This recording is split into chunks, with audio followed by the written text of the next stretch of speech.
Cinema crack होत नव्हता. मग एक नाळ टू नावाचा एक सिनेमा पाहिला. त्यात ती 2 मुलं आहेत आणि मी आय वॉज झॅप म्हणजे दोघांचं काम बघून. मग आपण खूप पिक्चर बघतो म्हणजे इंग्लिश बघतो, आपले बघतो. आपल्या इथे मुलं ना त्यांच्या वयापेक्षा 10 वर्षांनी मोठं असल्यासारखं बोलतात. याचं मला कायम असं आणि त्या मुलांचा दोष नाही, जे डिरेक्टर बोलून घेतात तेच.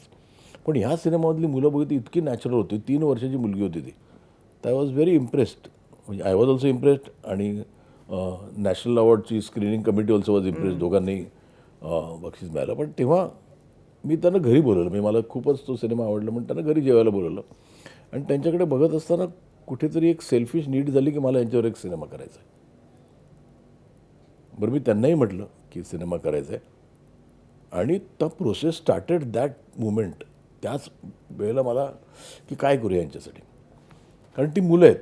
असं पण नाही की 2 वर्षानंतर करू. ती पटकन मोठी होतात आणि ते ते वय मला हवं होतं. मग ते असं वाटलं की ह्या दोघांचे जर का वडील शेतकरी असतील आणि त्यांनी आत्महत्या केली तर मग things started falling in place की